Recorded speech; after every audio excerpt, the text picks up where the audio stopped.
Hi, and welcome back to Open Frequency. Today we're discussing human rights and the right to vote, and our next segment is on free and fair elections. With controversy surrounding the transparency of this election, and many people believe that it is pointless to vote, the last election saw a low voter turnout, which was attributed to the lack of faith in the parties contesting and the election itself. So this time around, what does everybody think? Well, I think the PCO, the Provisional Constitutional Ordinance, has made a farce of this election process, because the judges and then election commission are forced to allow certain political parties to run for elections which are corrupt.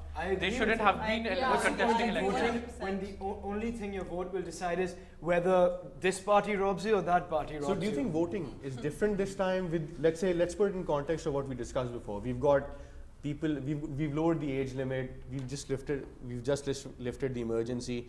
So do you think elections will be different this time around with this whole consciousness? Last time people were apathetic, this time people will not be apathetic, because there has been so much going on. That will make a difference because people do care this time, and that's a very good point, but I still think in this kind it's just going to be rigged. It might be rigged, but the percentage of people voting will be massive because everyone age has become exactly. The difference is we're not holding elections under the PCO. So do you guys think they will be free and fair?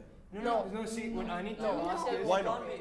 We're students, we're enlightened. We're not enlightened, but we have a bit more awareness, and we don't have that pressures like what Shah was speaking about.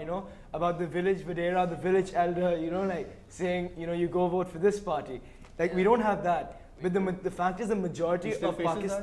The majority still faces that? The majority still faces that. How will you go against your social norms, your upbringing, and the entire social network, the kinship networks which have brought you up? You can't say, no, I feel I will vote for this party. No, but see, now that's another question raised by when you're talking about having the younger people be able to vote. When you're talking about our parents, they've gone through life in Pakistan. They have a political mindset. I'm talking about the farmer. I'm talking about the... Okay, fine. But we have a different political view. We have grown up with just we have the right to have a different political view. That's what we have the right, and that's why it might make a difference. But we can all very fairly say that even before the elections take place, we all have a good idea of who's going to win. Okay, fine. Okay, fine. And that's sad that we can say that. So let's go on to our next point then. We've got party manifestos.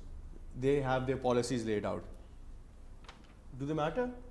Roti Kapra Makan they matter to the minds of the mob, and those are the people like in the villages and all who are going to follow that. But are these people actually going to follow out with their policies? Have we seen that in the last few years? So what? Should we wait? What are you guys, when you guys vote, what are you going to think in terms of? Are you going to think in terms of past performance or manifestos? Manifestos are just if it's the same party, we have no reason to believe they'll change this time. Exactly. But why not have faith in your government? The government will have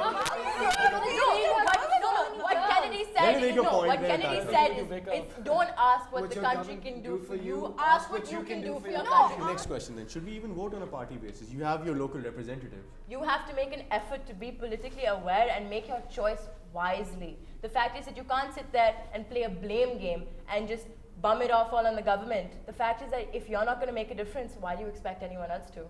That was a really heated debate from us, but that's all from us this week. Write to us at openfrequency@dawnnews.tv or SMS us at 6622. If you're interested in joining the show, let us know. Thank you very much. I am Ahmed Wahid.